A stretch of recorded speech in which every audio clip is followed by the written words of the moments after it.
Hey,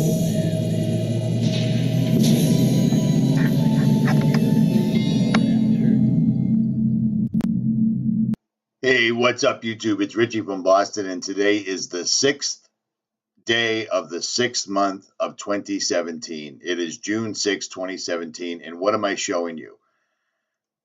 I'm showing you a video I put up several months ago that was called Trump Will Usher in the 7 Noahide Laws, or the One World Religion. Now, a lot of people didn't like that because Trump was here to save the world. Remember, Trump was not one of them. Trump isn't one of the elite. Trump is for people like us. Well, I'd like to think that maybe, perhaps, somehow people have started to wrap their heads around this, that Trump is nothing more than what Obama was to Bush and what Bush was to the guy before him and to the guy before him and so on and so forth and blah, blah, blah. Because that's exactly what they do. But Trump is a little bit more dangerous than the other guys because things like this, ushering in the Noahide laws, are completely for Israel. Trump's son, his son-in-law Kushner, what is he? He's a dual citizen, right? He's completely, totally down for Israel. This is what these guys do. They're pushing the Israeli agenda, and these are not the Israelites. These are Israelis. Sound the same? Completely different. This is a book right here, written by President Donald Trump, The Way to the Top, Trump. You can buy this ebook for $11.99 or $9.11 backwards, but don't let that get in your way, right? Let's look at a few things. 4 people have given me sound nuggets of wisdom that have helped me keep my business in perspective. When I was 19, I complained to David Geffen about some other people and blah, blah, blah.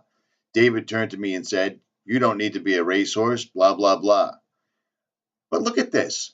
One day, when my Kabbalah teacher, Aiton Yardini, asked how I was doing, I told him I needed a break. I was thoroughly exhausted, overwhelmed, and overworked. His Kabbalah teacher, that's Ben right out there. Where was that when he was vetted?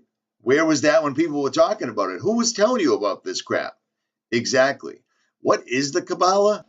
Here's a great video that I found that's only 7 minutes long, and I will leave links in the description to this channel because I had never heard of them until I started looking this stuff up. I wanted to find the most concise way to explain to those that don't know what the Kabbalah is, exactly what the Kabbalah is, if that makes any sense. So listen.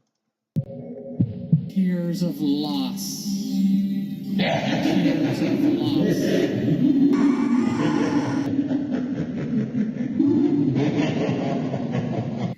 The Zohar first appeared in Spain in the 13th century and was published by a Jewish writer named Moses de Leon. De Leon ascribed the work to Shimon bar Yochai, a rabbi of the 2nd century during the Roman persecution. This rabbi, according to Jewish legend, hid in a cave for 13 years studying the Torah and was inspired by the prophet Elijah to write the Zohar.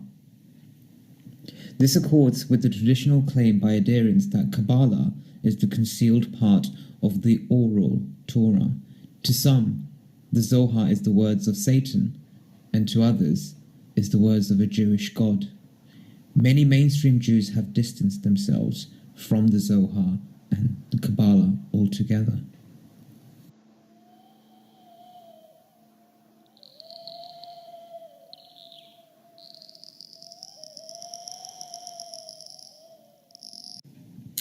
She isn't mentioned explicitly in the Hebrew Bible, but the Kabbalah teaches the existence of Lilith in the Zohar, the first woman who existed before Eve and was Adam's first wife.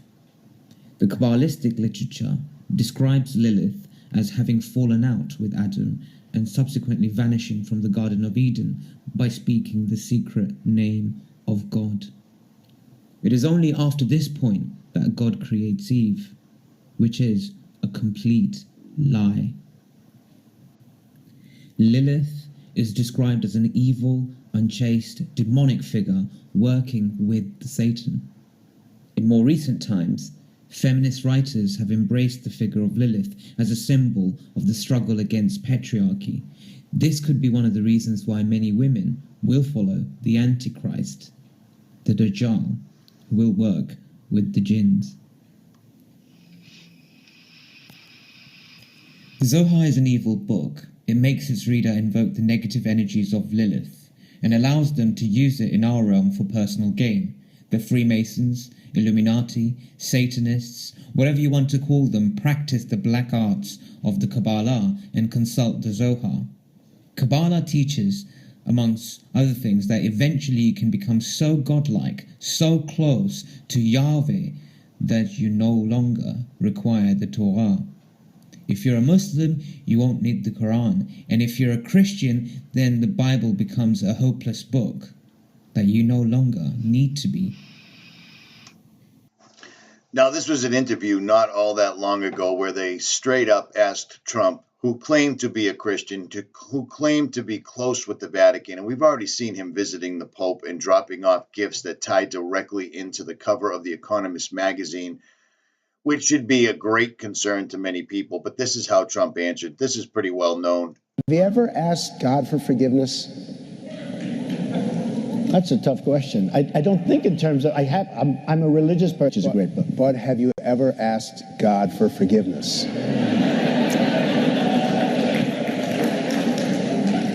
I'm not sure I have. I just go and try and do a better job from there. I don't think so. And again, looking at his own words, it makes perfect sense why he would not, because he is simply cloaking himself behind Jesus, when in fact he believes in the teachings of the Kabbalah. And now these aren't my words. I didn't write this book. This is on page 188 of Trump's own book, The Way to the Top. One day when my Kabbalah teacher, so he wasn't just interested in the Kabbalah, he actually studied it so hard with his teacher that he had to take time off because he was exhausted, overwhelmed, and overworked. Now, I would imagine that consulting with demonic figures, asking for fame, fortune, and maybe even the presidential seat can be quite exhausting because there's always a quid pro quo. And I can only imagine what it is that the demon asked Trump in return. At any rate, it's just more of the same. We already saw this coming a mile away, many of my subscribers and myself. Other people, it's time to wake up. I didn't write this book, Trump did. Richie from Boston. Like, share, subscribe, or don't. I'm out.